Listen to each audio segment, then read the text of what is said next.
With the NBA Finals ending in dramatic fashion last night and the World Cup underway, the eyes of millions, even billions, are focused on stadiums across North America.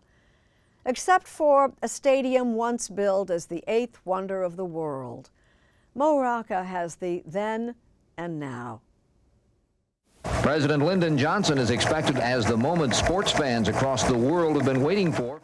When the Astrodome opened in 1965, there was no hyperbole too grand to describe it. It rises above the landscape like a man-made mountain, the eighth wonder of the world, a place that has to be seen to be believed.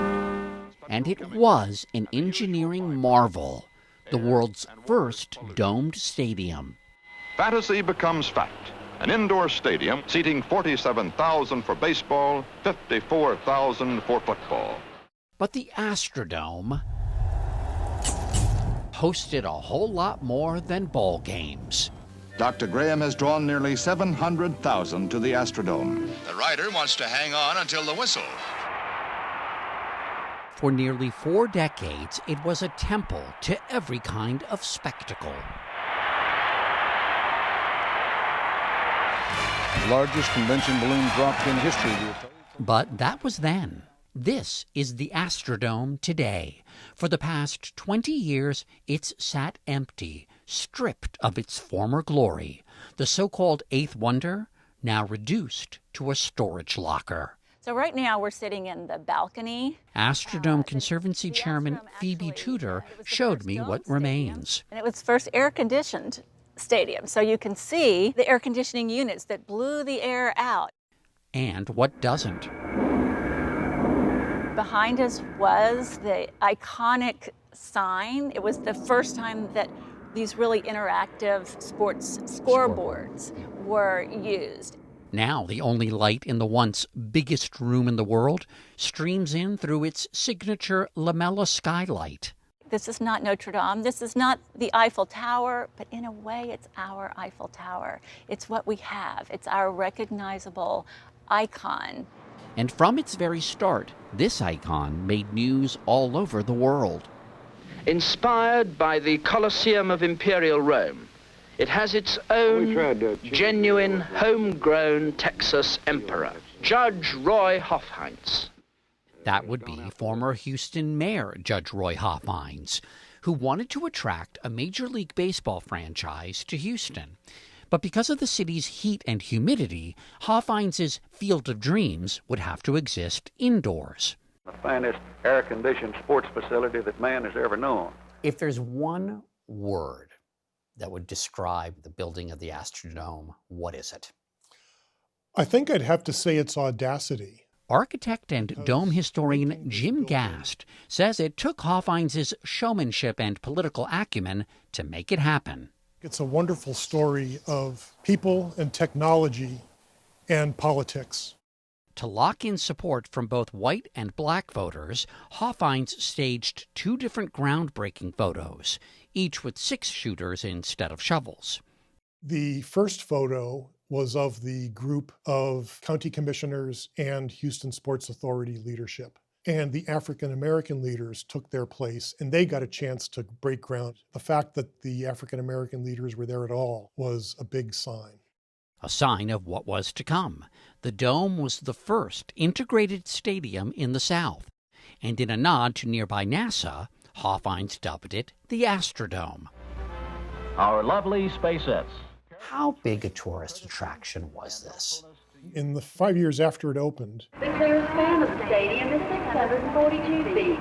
It was the 3rd most popular tourist attraction in the United States. Statue of Liberty was a runner-up.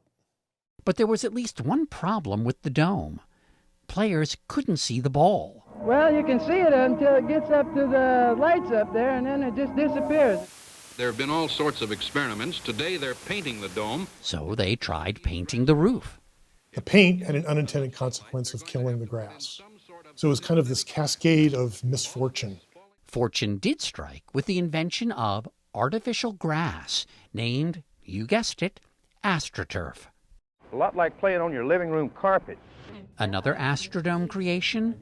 Luxury skyboxes, with Mayor Roy Hoffheinz's the most luxurious, with a bowling alley, a barbershop, and a chapel.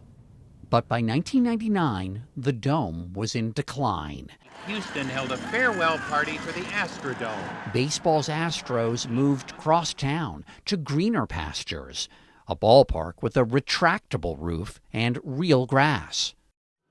That's when our Bill Geist paid the Astrodome a visit. But with baseball gone, they'll have to beef up their repertoire of less traditional offerings. They'll come up with something. Here at the Astrodome, they always have. And they did come up with new ideas, lots of them. But Harris County, the Astrodome's owner, found neither the money nor the political will to keep the lights on. I think it's complicated, and if it was easy, a decision would have already been made. Tao Costas is an official with Harris County. She says it's all about taxpayer priorities. I think we all appreciate preservation. We've got to weigh these plans against our priorities for public safety, public health, housing affordability. A dynamic redevelopment of the Astrodome. But Phoebe Tudor and the Astrodome Conservancy are enlisting the help of the private sector to help repurpose the dome. One vision, a hotel retail office complex costing an estimated $850 million. How much the county would end up contributing is unclear. So what do you say to people who say there's so many other priorities for Houston? Yes, every city has competing priorities. And though finances are tight, with creativity, we can make it happen. It can be done. Anyone familiar with preservation issues all over the country knows that sometimes the easiest thing is just to do nothing. Our leaders are actively seeking information right now to understand the costs of maintaining it or removing it. And with that, they will take that into consideration with the other priorities that they must make. In the meantime, Houstonians have coined another moniker for the former eighth wonder of the world. Read into it what you will. The dome that will never die.